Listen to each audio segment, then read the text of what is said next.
Një ditë pas publikimit në media, SPAK ka nisur zyrtarisht hetimet mbi kontratën sekrete të lobimit në vlerën e $6 milionë që Partia Demokratike nëpërmjet fondacionit Make Albania Great Again të familjes Tropojane Seçi ka nënshkruar me kompaninë amerikane Continental Strategy. Informacionet e siguruara nga pamfleti tregojnë se SPAK ka regjistruar tashmë çështjen duke filluar verifikimet nga procedurat e nisjes dhe financimit të kontratës, duke qenë se kjo kontratë lobimi është nënshkruar në emër të koalicionit prej 25 partish PD Shqipëria Madhështore. Të mërkurën SPAK-u ka dërguar një kërkesë për informacion drejtuesve të 24 partive të tjera në koalicion, duke kërkuar të mësojë nëse ata kanë qenë në dieni para nënshkrimit kontratës dhe nëse kanë dhënë pëlqimin e tyre. Në kërkesën e SPAK-ut përfshihet depozitimi i dokumenteve origjinale të kontratës së lobimit, marrëveshjeve shoqëruese me nënshkrimet dhe vulat e partive dhe të zyrës notariale, ku është certifikuar më 4 prill 2025. Gjithashtu SPAK ka kërkuar që partitë e koalicionit të dorëzojnë kontratën për një llogari bankare të përbashkët ku janë depozituar $750.000 e parë të paradhënies dhe ku pritet të depozitohen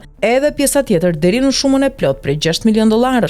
Kjo shumë është deklaruar në emër të koalicionit PD Shqipëria Madhështore dhe sipas ligjit, përgjegjësia financiare duhet të jetë e përbashkët. Deri tani Grënduka, kreu i Partisë Agrare Ambientaliste, është distancuar duke deklaruar se nuk ka qenë në dieni të kësaj kontrate lobimi. Në vazhdim të hetimeve, SPAK do të verifikojë gjithashtu nëse Kryesia dhe Këshilli Kombëtar i PD-s kanë autorizuar ligjërisht këtë operacion financiar siç e kërkon statuti i kësaj partie.